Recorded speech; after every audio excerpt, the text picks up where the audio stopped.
Thanks very much, Jim, and good morning, everybody.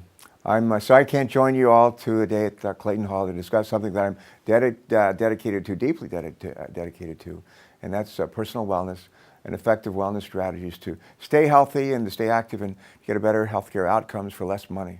I really want to thank the Delaware State Chamber of Commerce for putting this event together today, and for all of you who are there, I really want to thank Jim Wolf, I call him Wolfie, for his years of leadership at the state chamber. I love working with Jim when he ran the Chrysler plant. I love working with him now. But we need to encourage Americans to take more responsibility for our own health and for our own wellness. We need to incentivize them, financially incentivize them. In fact, our health care costs in America could be reduced if simply if we took better care of ourselves. Our country is overweight. Too many of us are obese. About a third of us are on our way to being obese. We exercise too little. We eat too much of the wrong foods. Tobacco use reigns a major contributor to the cost of health care in our country, as you know. We need to do something to improve the health and well-being of Americans and to lower our health care costs. They've got to be part of that solution. Employer-sponsored wellness incentive programs are a common sense measure that will help us improve patient health and help bring down the cost of health care in the near term and in the long term. Some of you may recall about this time last year where Congress were working on the health care reform legislation.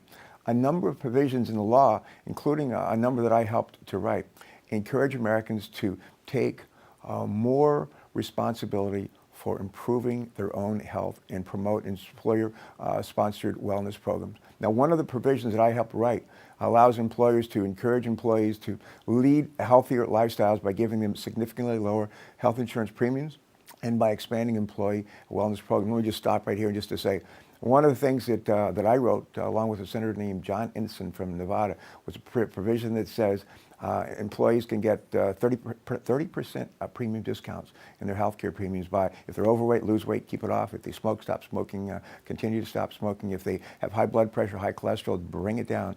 They can lower their health care premiums by as much as 30%. That's the kind of stuff we have to do. But specifically, the wellness programs encourage employers to raise health awareness through health education, through preventive screenings, and through health risk assessments. And they encourage employee participation in wellness programs such as nutrition and smoking cessation programs.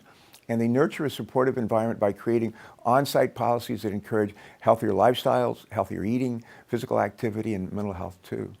If Americans lead healthier lives, then we can prevent many of the ailments and diseases that drive up our healthcare costs and reduce our quality of life, lessening the burdens on all of us. Again, I want to thank everybody at the State Chamber for giving employees and employers the resources to find out about how they can improve their personal wellness. And I want to thank all of you for coming to support this important initiative. I'll just end with this. Last Thursday, a week ago today, I was in New York. I went into the Bloomberg building. I was going to live broadcast on Bloomberg News at about 8:30.